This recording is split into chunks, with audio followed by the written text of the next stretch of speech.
Psicopedagogía de las emociones.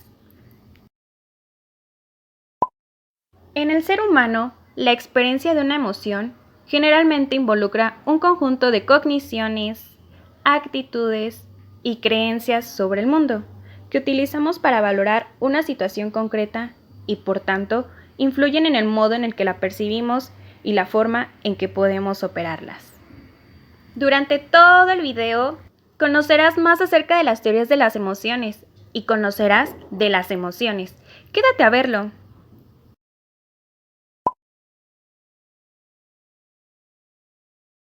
Emoción. Una emoción es una respuesta de nuestro organismo ante un estímulo externo. Sentimiento.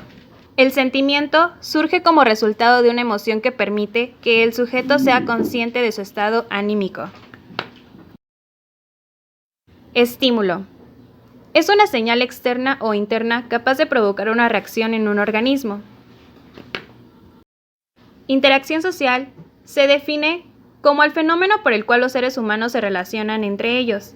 Esta establece la posterior influencia social que es recibida por cada persona. Conducta. La conducta humana es la manifestación del comportamiento, es decir, lo que hacemos.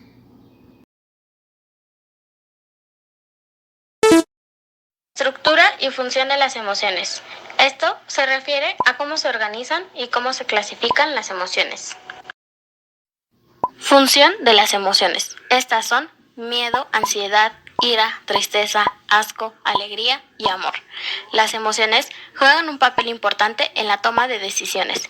Tienen funciones en otros procesos mentales. Las emociones pueden tener una función importante en diversos aspectos del desarrollo personal, porque tienen una función en el bienestar emocional. Emociones negativas son el resultado de una evaluación desfavorable.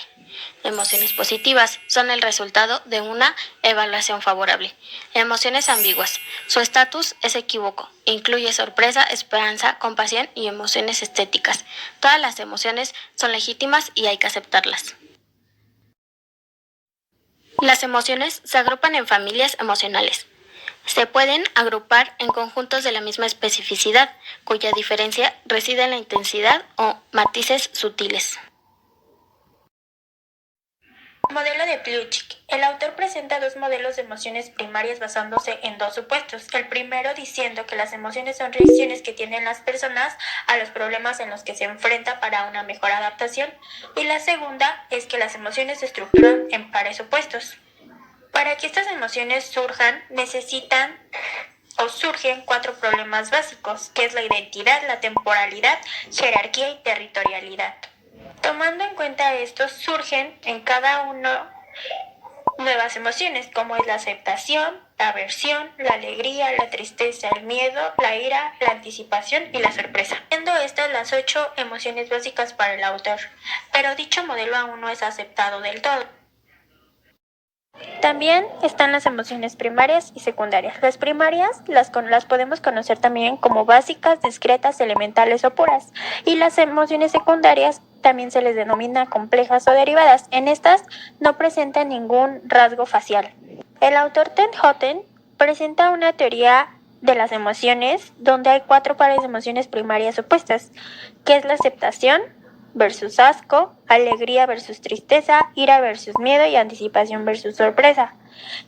Y en el cual nos dice que si se juntan dos emociones primarias surge una secundaria. Bien están las emociones sociales, que son las emociones que tiene una persona al experimentar una interacción social, ya sea vergüenza, culpabilidad, timidez o vergüenza ajena. También están las emociones discretas, que son las emociones que no pueden dividirse en otras, pero permite la identificación a partir de la experiencia emocional ser representada mediante esquemas. Estas tienen una duración de segundos, minutos, incluso hasta horas, y también se les puede conocer como emociones agudas o unidades mínimas de experiencia emocional. Para los modelos empíricos, Shaver realizó una investigación en la cual se le entregaban 135 cartas a las personas, en la cual cada una contenía el nombre de una emoción. Y los sujetos ordenaron las cartas para que ellos representaran grupos de palabras cuyo significado era similar a la emoción que estaba escrita. Las emociones básicas que tomaron como eje fue amor, alegría, sorpresa, rabia, tristeza y miedo, para que después en la gráfica enlistaran los sinónimos elegidos en función a esa emoción y así conocer cómo se podrían clasificar, ya sea positivas o negativas. Dimensiones estructurales de la emoción. Investigadores como Russell, Watson, Tejen, Larsen y Dinner han hallado una estructura bidimensional en las emociones, en la cual en su esquema nos muestra que hay dos posibles ejes factoriales que se denominan activación, con dos polos, que es displacer y placer. Y en este planteamiento se derivan las emociones en la escala de PANAS, que en sus siglas en inglés es Positive and Negative Affect Scale. La polaridad emocional. La teoría de esta polaridad emocional es una hipótesis según la cual las emociones presentan una estructura factorial. Se dice que las emociones se estructuran por parejas de emociones opuestas. Diversos nombres se le han dado a estos ejes. Por ejemplo, amor. Su emoción o pareja opuesta es el odio, alegría, tristeza, aceptación, aversión, entusiasmado, deprimido, etc. El modelo circunflejo, más que en ejes factoriales, las emociones se estructuran en torno a una circunferencia, como se puede ver en la siguiente imagen. Esto afecta a la conceptualización de cómo se estructuran las emociones y de dónde derivan. También existe la clasificación de las emociones, en donde cada teórico o en conjunto proponen la suya. Algunos autores se han referido a las tres grandes emociones, que es miedo, ira y tristeza. O otros han hecho referencia a las 6 básicas, que es miedo, ira, tristeza, alegría, sorpresa y asco. Estas emociones se clasifican según los autores y según su criterio. También existe un listado de las emociones más frecuentes, las cuales están ordenadas de manera alfabética, y otro listado en donde se ordenan por mayor frecuencia. También existe una clasificación psicopedagógica, la cual está pensada para ser utilizada en la educación emocional. Por ejemplo, existen las emociones negativas. Las primarias son miedo, ira, tristeza, asco, ansiedad. Y existe una social en la cual entra la vergüenza. Las emociones positivas son alegría, amor y felicidad. Y una emoción ambigua es la sorpresa. ¿Cómo se produce la emoción? Se activa a partir de un acontecimiento también denominado estímulo. Algunas veces recibe el nombre de objeto. Dentro de estos objetos que son estímulos, pueden generar emociones. Están los hechos, las cosas, animales, personas, etc. La mayoría de las emociones se generan en la interacción con otras personas. El mecanismo de valoración. Existe un mecanismo innato que valora cualquier estímulo que llega a nuestros sentidos. Es como una especie de escáner que detecta cualquier información susceptible de activar la respuesta emocional. Este mecanismo es como si se preguntara cualquier acontecimiento: ¿esto cómo afecta a mi supervivencia? ¿Cómo afecta a mi bienestar? Cuando un acontecimiento se cree que puede afectar mi supervivencia, se activa la respuesta emocional. Esta valoración puede ser consciente o inconsciente. De hecho, es una valoración automática, tal como lo indica su nombre. Otra denominación para el mismo fenómeno es la valoración primaria. Esta valoración está presente el grado en el que se percibe el acontecimiento como negativo o positivo. Una vez que se ha producido la valoración primaria, se produce de inmediato una valoración cognitiva o secundaria, en la que nos preguntamos: ¿estoy en condiciones de hacer frente a esta situación? Los componentes de la emoción. El mecanismo de valoración activa la respuesta emocional. Uno de los componentes es el neurofisiológico, que da respuestas involuntarias a taquicardia, ruboración, sudoración, presión sanguínea, etc. Otro de estos es el comportamental. Son expresiones faciales donde se combinan 23 músculos: tono de voz, volumen, ritmo, movimientos del cuerpo, etc. El cognitivo son vivencias subjetivas que coinciden con lo que se denomina sentimiento. Permite etiquetar una emoción en función del dominio del lenguaje. Solo se puede conocer a través del autoinforme. Para entender los fenómenos afectivos, primero tenemos que conocer la distinción entre emociones agudas y estados de ánimo.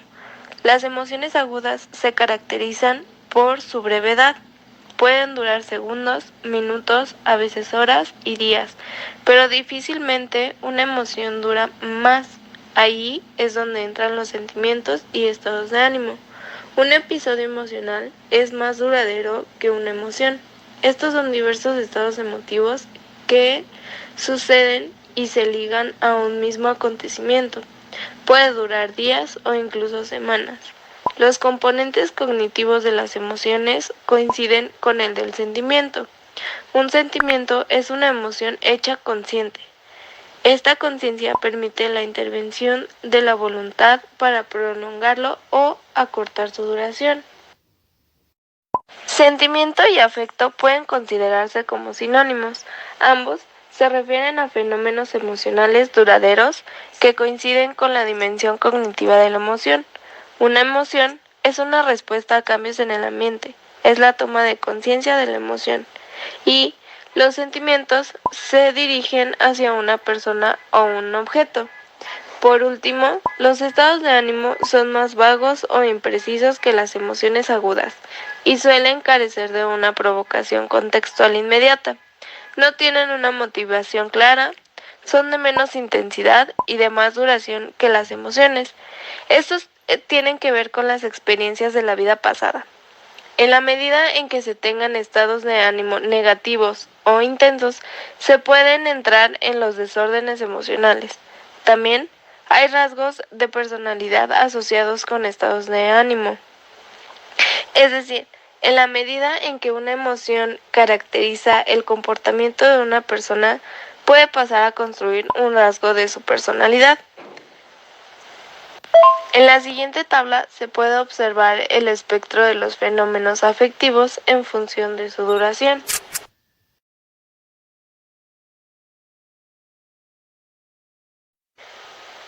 El estilo valorativo es la particular forma de valorar los acontecimientos y depende de cada persona cómo influye la intensidad de las emociones.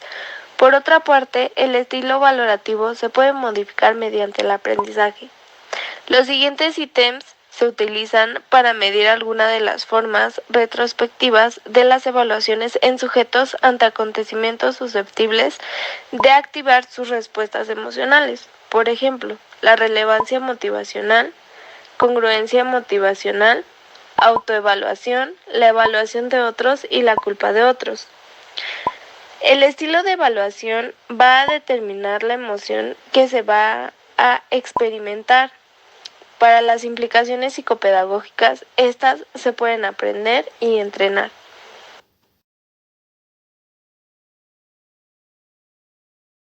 La lectura me pareció interesante ya que conocí un poco más sobre cómo han sido la naturaleza de las emociones y cómo la han mirado los autores desde su perspectiva, cuáles son las emociones básicas y cuáles son las que emergen de estas, lo cual fue impactante ya que hay demasiadas emociones primarias y secundarias, emociones sociales, emociones discretas, de las cuales pues yo no tenía conocimiento. Como futura docente de preescolar, considero que el tema de las emociones es muy importante, desde conocer la teoría de las emociones hasta cómo se clasifican pedagógicamente. Nuestros niños apenas se están reconociendo a ellos mismos y es importante que conozcan lo que están sintiendo para poder expresarlo, ya sea bueno o malo. Estar feliz, triste, enojado, no está mal, porque todo lo podemos llegar a sentir. Las emociones repercuten en nuestra toma de decisiones y procesos mentales. Por eso es importante saber reconocerlas y controlarlas. Esta lectura me pareció importante ya que nos menciona varias emociones y nos habla de distintos autores que las manejan dependiendo su criterio o de la forma en la que ellos las clasifican. Yo considero que las emociones, aun las negativas, nos ayudan a relacionarnos y adaptarnos al mundo que nos rodea. Además, que tenemos que aprender a manejarlas para que estas emociones no nos controlen a nosotros. También, las emociones reflejan nuestro mundo, además de informarnos cómo vivimos. En nuestro interior lo que sucede a nuestro alrededor. Esto nos permite conocernos mejor y satisfacer nuestras necesidades y deseos, además de entender muchas de nuestras conductas. Lo que la lectura me genera de aprendizaje es cómo cada persona experimenta una emoción de forma particular dependiendo de sus experiencias, de su aprendizaje, de su carácter y de la situación concreta. Algunas de las reacciones fisiológicas y comportamentales que desencadenan las emociones, son innatas, mientras que las vamos adquiriendo en la medida que avanzamos en nuestro proceso de socialización. Esta lectura da grandes aportes a mi formación docente, pues las emociones son algo que se aplica día a día en la vida cotidiana. Asimismo, me permitió aprender cuáles son las estructuras y funciones de las emociones, dándome un panorama distinto para trabajar en el aula con los infantes.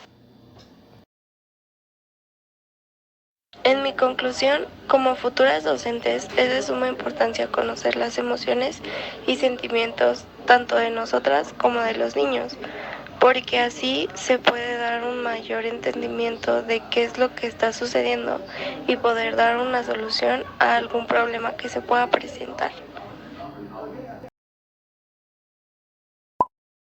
Un ejemplo bajado a los jardines de niños es la actividad del monstruo de colores, cuya intención es que mediante una historia original y muy divertida enseña a los niños a tomar conciencia de la existencia de las emociones, identificar las emociones, alegría, tristeza, rabia o enfado, miedo y calma, reconocer cómo se sienten cuando tienen cada una de las emociones.